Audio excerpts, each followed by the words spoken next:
കർത്താവെ, നിൻ്റെ ഉന്നതമായ നാമത്തിന് സ്വസ്ഥം ചെയ്യുന്നു. കർത്താവെ, നിൻ്റെ വിശുദ്ധ പൗരോഹിത്യത്തെ മഹത്വപ്പെടുത്തണമേ.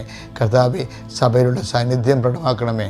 നിൻ്റെ യാത്രയിൽ, ഇന്നത്തെ യാത്രയിൽ നിൻ്റെ വലത്തും ഇടത്തും, വീട്ടിലും വഴിയിലും, ജലത്തിലും കരയിലും, മുകളിലും ഹൃദയത്തിലും കർത്താവിൻ്റെ സാന്നിധ്യവും സഹവാസവും സംരക്ഷണം ഉണ്ടാവശ്യം പ്രാർത്ഥിക്കുന്നു. വീട് പണിയുന്നവരുണ്ട്, പെയിൻ്റ് അടിക്കുന്നവരുണ്ട്, അതുപോലെ ഓരോ സാധനങ്ങൾ വരാൻ വേണ്ടി കാത്തിരിക്കുന്നവരുണ്ട്. അങ്ങനെയുള്ള എല്ലാവരുടെയും വർക്കുകളെ നീ ഏറ്റെടുക്കണമെന്ന് പ്രാർത്ഥിക്കുന്നു. കർത്താവെ, കാലവിളംബം വരുത്തുക എന്നുള്ള ദൈവത്തിൻ്റെ പദ്ധതിയിലുള്ളതല്ലെന്ന് പറഞ്ഞല്ലേ, ആ വചനം അനുസ്മരിച്ചുകൊണ്ട് അടിയും പ്രാർത്ഥിക്കുന്ന ഈശോയെ. കർത്താവ്, എത്രയും വേഗം ഒരു വിഷയം നടക്കേണ്ട വിഷയങ്ങൾക്ക് ആവശ്യമായ അനുധാരികളെ നീ ഇപ്പോൾ ക്രമീകരിക്കണമെന്ന് പ്രാർത്ഥിക്കുന്ന ഈശോയെ.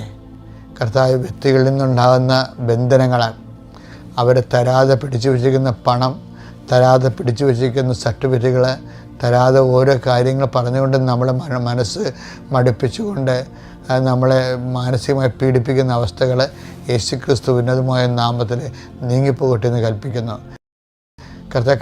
കാലാവസ്ഥകൾ പ്രതികൂലമായി വരുന്നുകൊണ്ടിരിക്കുന്ന അവസ്ഥകളിൽ നിൻ്റെ സ്ഥാവര ജംഗമ വസ്തുക്കൾ, നിൻ്റെ ജീവിതത്തിൻ്റെ പ്രതികൂലമായ കാലാവസ്ഥയിൽ കുടുങ്ങിക്കിടക്കുന്ന ജീവിതാവസ്ഥകൾ, അങ്ങനെയെല്ലാം കർത്താവ് ഏറ്റെടുക്കുകയും നിൻ്റെ ജീവിതം സമാധാനപൂർണ്ണമാക്കുകയും ചെയ്യട്ടെന്ന് പ്രാർത്ഥിക്കുന്നു. പിതാവിൻ്റെയും പുത്രൻ്റെയും പരിശുദ്ധാത്മാവിൻ്റെയും നാമത്തിൽ. ആമേൻ.